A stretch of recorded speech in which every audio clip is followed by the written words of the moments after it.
eu quero repartir com vocês hoje algo que se encontra no livro de Efésios, em especial no capítulo 4. Vamos ler os 3 primeiros versículos. Rogo-vos, pois eu, o preso do Senhor, que andeis como é digno da vocação com que fostes chamados, com toda a humildade e mansidão, com longanimidade, suportando-vos uns aos outros em amor, procurando guardar a unidade do Espírito pelo vínculo da paz. Há um só corpo. Aí eu já entendo o versículo 4, não é? É só até o 3. Pode assentar. Dá vontade de ler o capítulo inteiro. Mas vamos ficar com esses 3 versículos. E por que ficamos com esses 3 versículos? Porque eles se encontram exatamente no meio da carta de Paulo. E eles fazem como que a ponte entre a primeira parte e a segunda parte desta carta. Essa carta está claramente dividida em 2 partes. E esses 3 versículos são versículos introdutórios, que estabelecem como que uma ponte entre a primeira parte e a segunda parte. 6 capítulos, 3 primeiros capítulos dedicados à graça de Deus, dedicados ao dom de Deus, à obra de Deus, ao amor de Deus, ao projeto de Deus, ao plano de Deus, a tudo aquilo que Deus fez através de Jesus Cristo, que Ele nos concedeu. Então, nós vamos ler os 3 primeiros capítulos e vamos perceber como Ele fala e como Ele trata do amor de Deus, da graça de Deus e de tudo aquilo que Deus nos deu, por sua obra, graça, misericórdia, bondade. Deus tem nos abençoado, diz lá no capítulo 1, versículo 3, com toda sorte de bênçãos e graças espirituais, nas regiões celestiais em Cristo Jesus. Deus nos deu todas as coisas, nos abençoou. Pela graça sois salvos, mediante a fé. Isso não vem de vós, é dom de Deus, não pelas obras, para que ninguém se glorie. É a graça, é Deus nos buscando, Deus nos amando, Deus se importando conosco. Quando nós estávamos mortos nos nossos delitos e pecados, o Senhor nos visitou, veio a nós, nos salvou, deu o seu Filho. Ele planejou isso. Ele planejou nos resgatar, Ele planejou nos curar, Ele tem um propósito para nós que é a santificação, Ele nos tem dado todas as condições para uma vida de piedade, de graça, de força. A graça do Senhor, o amor de Deus, o plano de Deus, o coração de Deus está aqui revelado, e tudo isso em favor da igreja, em favor dos homens. E do que trata a segunda parte? Os 3 últimos capítulos. Trata da nossa parte. Se os 3 primeiros capítulos se dedicam a falar do que Deus fez por nós, tudo fruto da sua graça e da sua misericórdia, os 3 últimos capítulos tratam especificamente sobre o que é que nós devemos fazer agora. E esses 3 versículos em particular introduzem o tema, estabelecendo a ponte entre o que Deus fez por nós e o que devemos fazer agora. Vamos dar uma olhada como é que ele fala aqui? Veja, rogo-vos, pois, ou seja, em decorrência de tudo que ele disse anteriormente, nesses 3 primeiros capítulos, falando sobre o que Deus fez por nós. Portanto, rogo-vos, pois. Rogo-vos é uma palavra muito forte. Ele está rogando. Ele está falando de maneira... É uma exortação muito forte. É como quase que implorando. Olha, nós precisamos agora atentar diligentemente para a nossa responsabilidade. Não podemos ficar apenas contentes e satisfeitos com aquilo que Deus fez por nós. Não devemos parar por aí. Não podemos ser apenas objetos passivos do amor e da graça de Deus.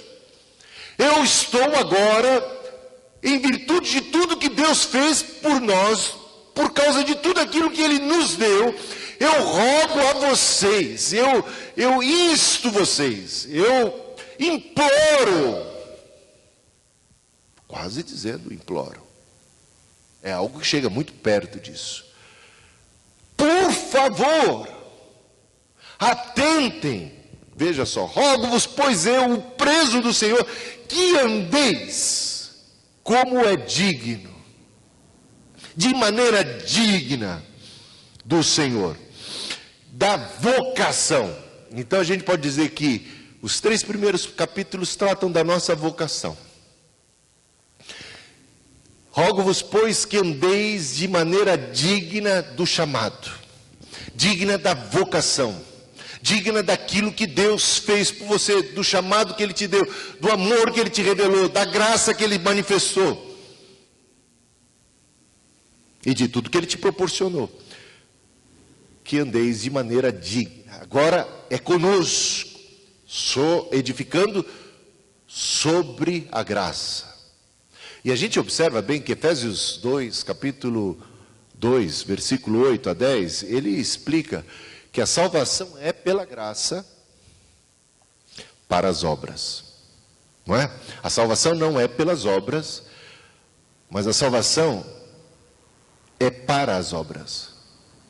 As obras, o lugar das obras, é como que um fruto, uma consequência natural da graça, da misericórdia, do amor de Deus por nós. Pela graça sois salvos, não pelas obras, para que ninguém se glorie, pois somos feituras suas, criados em Cristo Jesus para as boas obras.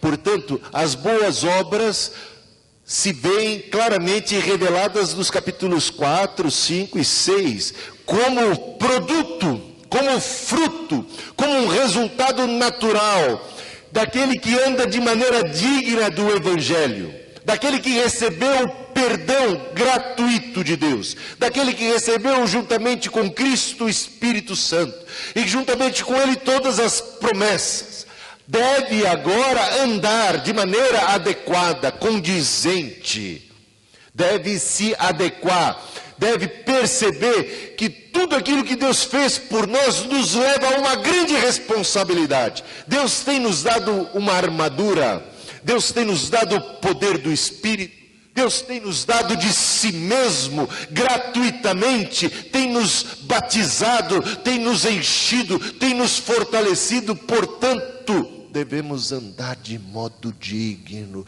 dessa vocação a que nós fomos chamados, com humildade, mansidão, longanimidade, suportando-vos uns aos outros, procurando, uma procura que se faz necessária da nossa parte, guardar a unidade do Espírito no vínculo da paz. Há um esforço que o Senhor exige de nós, não é um esforço que salva, é um esforço porque já fomos salvos. Não é um esforço para alcançar a graça, é um esforço porque já fomos alcançados pela graça.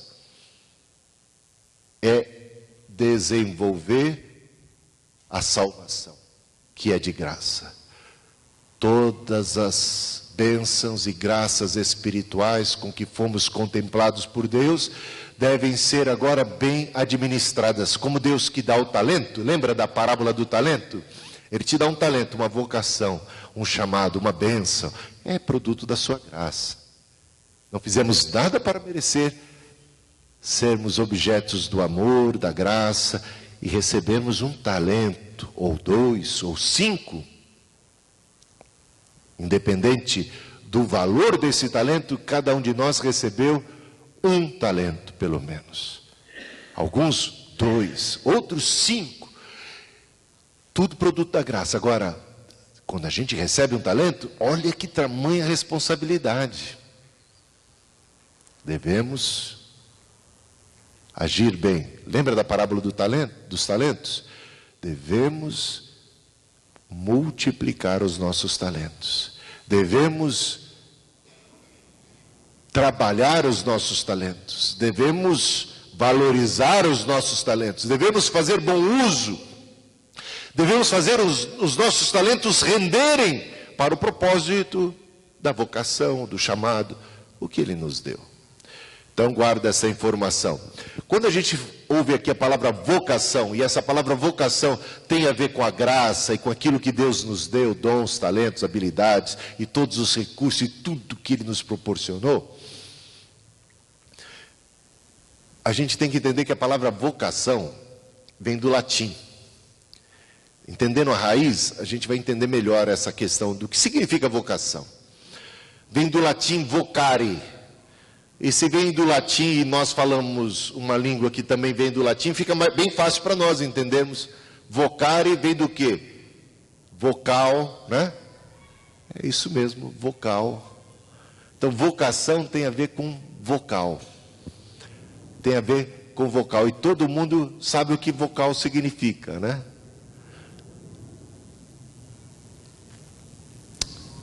Todo vocal tem um vocalista por trás.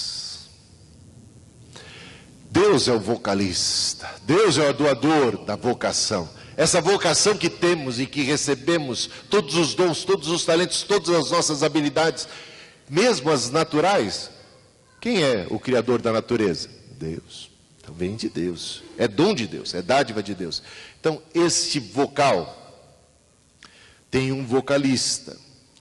E tendo isso por informação, isso vai ajudar você a entender o seguinte: que o grande valor da nossa vocação é porque recebemos de Deus. É isto que empresta para a nossa vocação o seu valor, o seu maior significado. É de Deus que veio. Deus é que me deu. Não importa se não importa se 2, não importa se 5. Se eu recebi e foi 1, ela tem muito valor, porque esse 1 veio das mãos de quem? De Deus. O Dr. Kevin Manoia trazia uma mensagem baseada nesse texto, e ele contou a seguinte experiência. Não uma experiência, mas uma hipótese. Ele, como americano, ele falou assim: olha, imagina que eu, como americano, tenha recebido um comunicado de me apresentar na Casa Branca para falar com o presidente dos Estados Unidos, o Obama. E o Obama,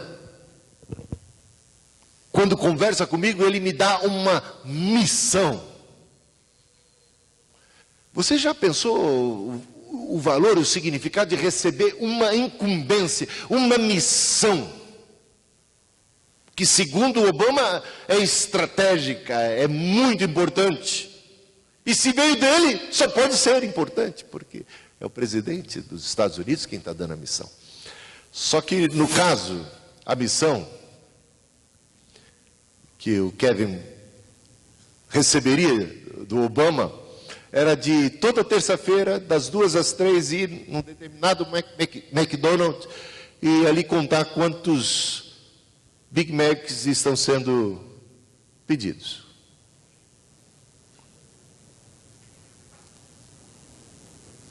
Tem gente que pode achar isso aviltante, até desonroso, né? É só isso que eu tenho que fazer? Você acha que o Kevin iria cumprir essa missão? Claro que ele iria cumprir a missão. Ele não é burro nem nada. Qualquer pessoa média, de conhecimento e discernimento normal, cumpriria essa missão. E quando perguntasse para ele: você sabe o valor e o significado disso? Olha, eu ainda não entendo muito bem, ele responderia. Mas eu sei de uma coisa: se é importante para o presidente, é importante para mim. Tem um mistério ainda que eu não discerni nessa história toda. Mas foi ele que me pediu. Foi ele que me deu essa missão. E daí vem o valor dela. Foi Deus quem deu. Deus não Obama, né? Você já está entendendo onde eu quero chegar. Não tem alguém um pouquinho maior do que Obama nessa história toda, que está dando vocação para você? tem um pouquinho mais de cabedal. Nada mais, nada menos do que o Criador de todo o universo, o ser mais poderoso, sábio do universo, tem criado você e tem dado a você habilidades, dons naturais, dons espirituais, tem te abençoado, tem salvado, tem proporcionado para você todas as bênçãos e graças espirituais e uma incumbência e uma missão. E às vezes estamos fazendo pouco caso disso. Às vezes estamos nos sentindo desprestigiados por Deus. Não estamos entendendo o valor da nossa própria vocação. E o valor da nossa vocação não é para ser estabelecido na comparação com os outros. Vamos sempre cair do cavalo quando nós nos compararmos com os outros. Talvez eu fosse uma das pessoas mais frustradas do mundo, como pregador, se eu ficasse me comparando com Billy Graham. Concorda? Quantas pessoas você já evangelizou? Billy Graham evangelizou não sei quantos milhões. Você está entendendo? Você por acaso já evangelizou milhões? E eu diria, não, estou bem longe disso. Quem sou eu? Estou arrasado. Deus não gosta de mim, Deus gosta do Billy Graham. Não é? Poderia me sentir muito mal. Porque missão importante recebeu o Billy Graham. Se o Billy Graham recebeu 5 talentos, eu acho que eu recebi 1, não é? Irmão, se eu ficar me comparando com os outros, eu vou acabar me desvirtuando, me desviando da minha própria vocação. A minha vocação, o valor dela não está no resultado.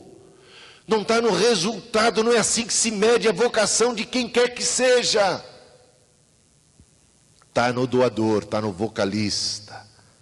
Está no que é que Deus te deu e no que é que Ele espera de você. Veja que na parábola dos talentos, um recebe 1 talento, outro recebe 2, outro recebe 5.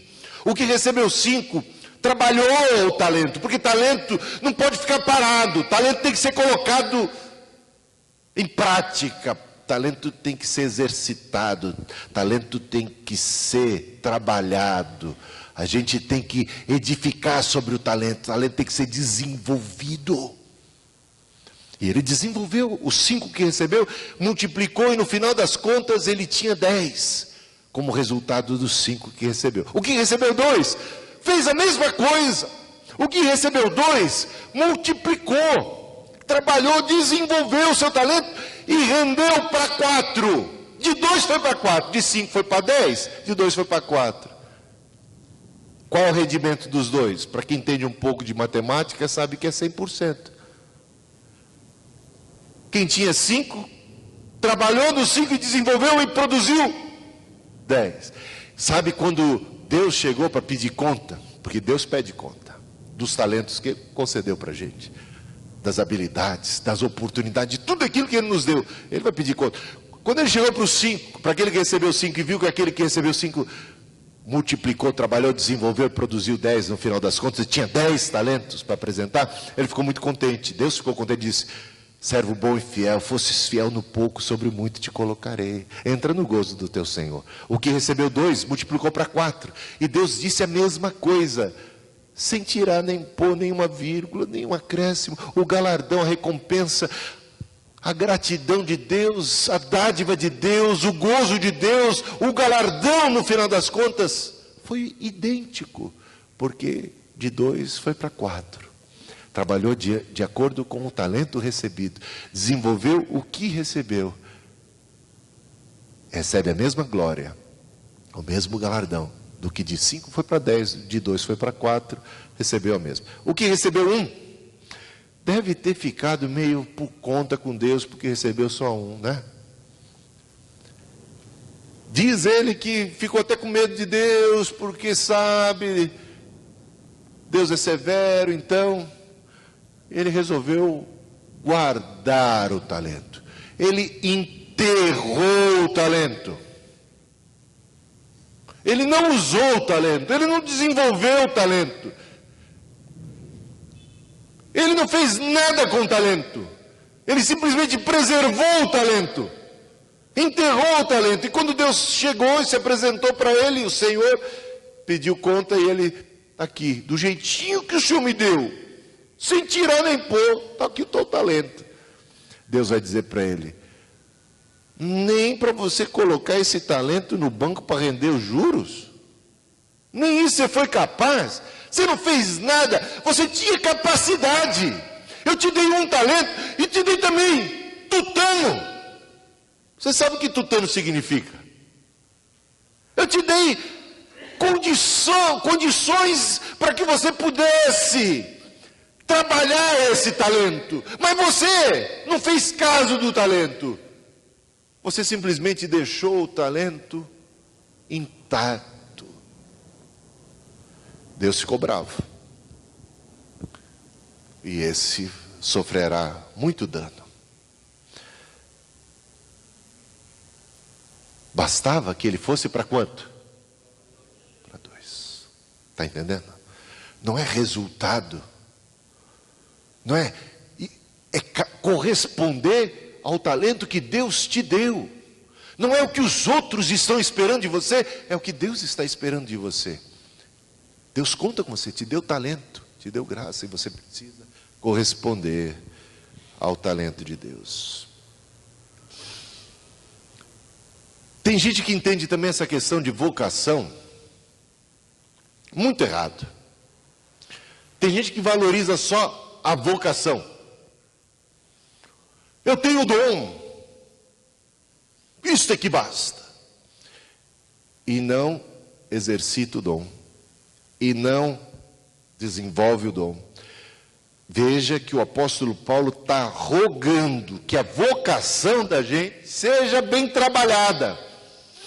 Que não basta, segundo o que a gente entende bem claro para o apóstolo Paulo, não basta a gente receber dom, a gente receber talento, a gente receber vocação, a gente receber bênção. É muito importante como é que a gente vai trabalhar com essa bênção que a gente recebeu. Como é que a gente vai desenvolver? Como é que a gente vai andar de maneira digna? Como é que a gente vai se esforçar? Como é que a gente vai elaborar isso? Perigo grande da gente ficar parado só na vocação e no talento e achar que o talento e a vocação bastam a si mesmos. Isso não é. Isso não é verdade. E ele conta o próprio Kevin Manoy, que tinha uma filha tem uma filha, né, que tinha o dom para cirurgia médica, doutora, cirurgiã. Desde pequeno já mostrava talento, mostrava vocação, aptidão, dons naturais, coração de médico, jeito, traquejo para coisa, paixão, vontade, todos os sinais de uma verdadeira vocação estavam nela. E com o passar do tempo, mais e mais se confirmavam. Chegou ao ponto dela fazer vestibular, entrar na universidade, e quando começou os primeiros anos, mais e mais confirmava paixão, talento e tudo mais. Só que até aí, ele disse assim, eu não permitiria que ela tocasse um dedo em mim, para fazer qualquer espécie de cirurgia. Está entendendo que talento não basta? Vocação não basta? Preparo é muito importante. Tem gente que pensa que só talento basta. Jogador de futebol pensa, eu nasci com talento. Ah, se não treinar, se não tiver obediência tática, se não aprender, não vai muito longe. O talento não é suficiente, é uma série de coisas que a gente precisa fazer em cima do talento, como a música. Tem gente que pode ter nascido com o dom da música, muito talento, mas precisa praticar, precisa exercitar, precisa treinar, precisa ser instruído, precisa buscar a melhor instrução possível, porque só o talento não basta. Eu achava que eu não tinha talento nem para fazer oração na igreja. era muito tímido. Mas um dia, pela graça de Deus, Deus me levantou como pregador. Eu já contei essa história para vocês. E a partir daí, como foi um milagre, e eu preguei a primeira vez pela necessidade que aconteceu, e pessoas se converteram, e mais gente estava querendo, dos que haviam se convertido, que eu fizesse culto na casa deles e pregasse. E eu fui pregando de casa em casa, e não parava mais de gente se converter, não parava mais de me chamarem para pregar.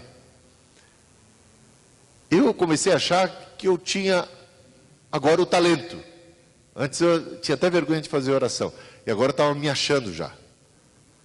E como eu não tinha preparado nada para a primeira mensagem, Deus usou na base da vocação e do talento, eu achei que eu podia seguir por aí, porque o talento basta. Basta a paixão, basta a vocação, basta o amor, basta eu querer, basta eu ter esse fogo de Deus em mim. Bem, eu já contei para vocês como eu caí do cavalo. Como foi terrível. O dia que eu pedi para o pastor para pregar domingo à noite, ele me deu a oportunidade. Eu achava que a vocação bastava. E quando eu me vi diante da congregação, só com a vocação, eu não tinha preparo nenhum. E quando Deus falou assim, vamos deixar ele para ver. O Espírito Santo, o Pai e o Filho fizeram, confabularam o negócio lá. Me deixaram sozinho com a minha vocação. Eu vou te dizer. Foi um dos maiores fiascos da natureza, da homilética, da prédica. Foi uma coisa horrorosa. Eu não preparei nada e de repente eu estava sem nada para dizer. Não, eu descobri que sem preparo não dá. Vocação sozinha não. Mas foi uma lição. O pastor pegou a palavra depois que eu preguei, se é que pode ser chamado aquilo de pregação. Ele pegou a palavra e falou assim, eu admiro a coragem desse jovem, tinha 18 anos. No domingo à noite, assim. Porque deu um branco total. Quando eu comecei a pregar, deu um branco. Eu não sabia mais o que falar, eu não enxergava a cara de ninguém. Fui abandonado. Deus meu, por que me abandonaste? Foi uma tragédia. Aí, o pastor disse, admira a coragem desse jovem. Muito. Que coragem, 18 anos. Eu lembro da minha primeira pregação, ainda foi pior do que a dele. Eu estava sentado ali, cabisbaixo, eu dizia para mim, nunca mais eu vou pregar na minha vida. Nunca mais. Né? Eu estava sendo, digamos, delicadamente tratado por Deus nessa área. E foi preciso mais que um ano para eu superar aquele trauma. E depois, faculdade de teologia, estudo e mais estudo. E até hoje tem que estudar, me preparar. Se eu tenho a vocação, eu preciso edificar, desenvolver em cima da vocação. Eu preciso me aprimorar.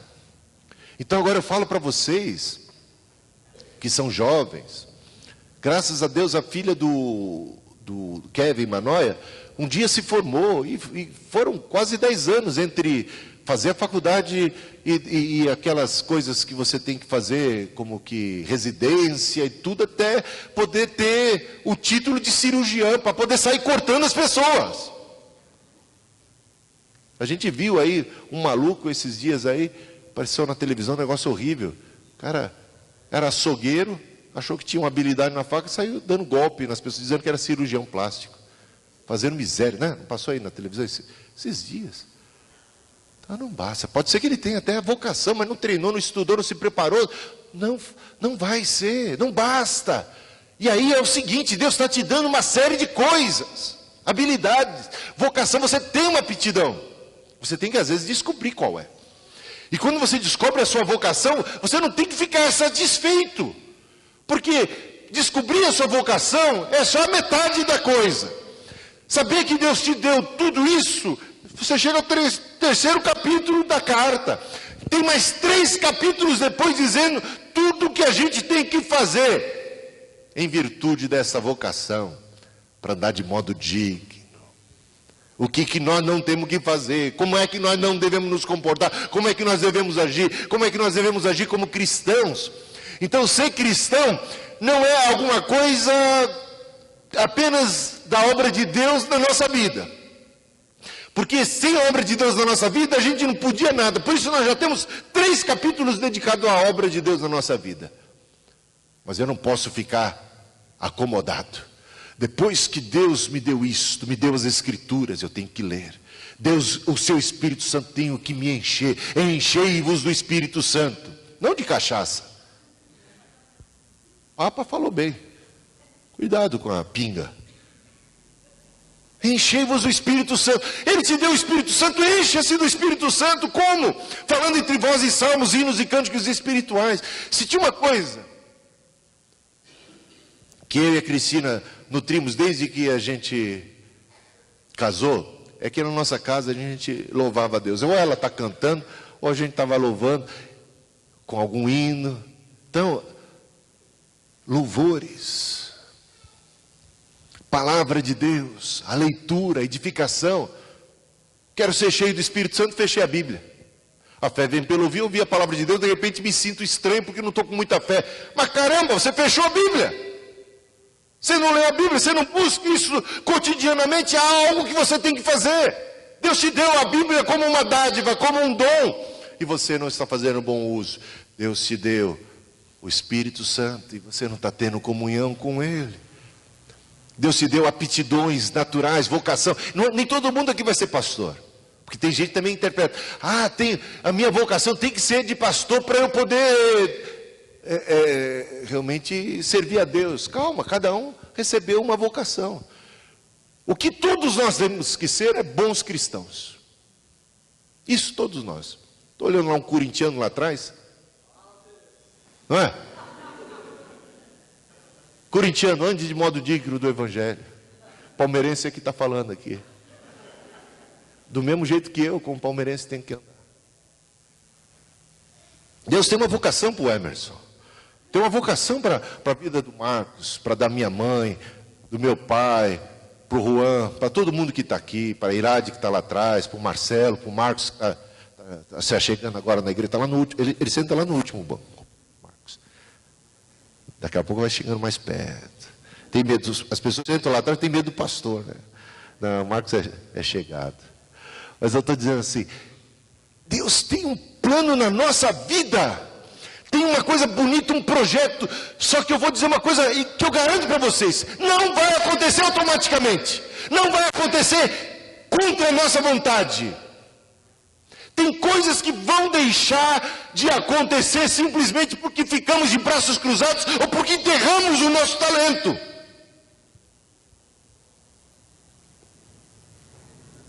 Porque achamos que é pouco. Porque desmerecemos o valor. Se Deus deu, é de Deus, é divino, é sagrado, é bendito, tem que ser valorizado. É uma missão divina. Deus te fez nascer nesse mundo, assim como fez nascer hoje a minha neta. E Deus tem um propósito para ela. Tem um propósito para a tua vida. Te deu tantas habilidades, tanta graça, tanta força. Precisamos valorizar isso. Precisamos nos esforçar. Precisamos ser dignos na nossa vocação. Então, se a minha vocação eu lembro vou falar de uma pessoa muito digna da igreja de Cidade Ademar. Ela era um senhor analfabeto, até onde eu sei. Talvez não fosse, mas eu pelo menos acho que era. O nome dele é seu Sebastião. Esse senhor trabalhava como copeiro, não era isso, mãe? Como copeiro. Uma pessoa humilde, simples. Mas o homem era um relógio com Deus. O homem batia ponto com Deus todo dia. Comunhão com o Senhor. O homem era firme, constante, sempre abundante na obra do Senhor. Nunca foi pastor, nunca foi pregador. Eu lembro das suas orações na igreja. Um homem humilde, seu Sebastião. Um homem exemplar, um homem digno. E lá onde ele trabalhava, como copeiro. Que dignidade! Um homem que era louvado, que as pessoas elogiavam, que os seus patrões elogiavam, que os seus colegas elogiavam. Um homem que onde ia, levava glória para o nome do nosso bom Deus.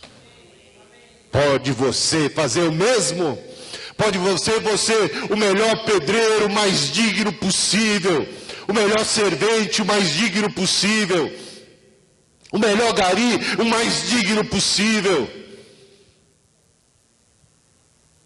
Se for chefe, se for presidente, o melhor e o mais digno possível, e que viva para a glória de Deus. E se Deus te deu uma habilidade, você vai valorizar isso, e você vai procurar fazer isso render, você vai fazer isso multiplicar, e tudo isso para a glória de Deus.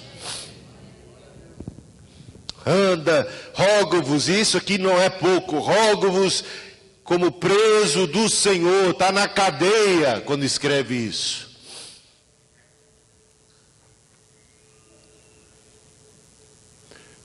Quase quem diz assim, eu estou preso aqui, eu queria estar ali para poder estar te acompanhando, queria estar vendo os seus passos, mas eu não posso, mas daqui onde eu estou, eu rogo a você, que você ande de maneira digna da vocação, porque a tua vocação não é pequena não.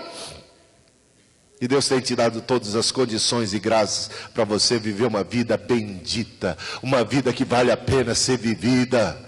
Valoriza o que você tem, faça crescer a partir daí desta graça. Louvado seja o nome de nosso Senhor.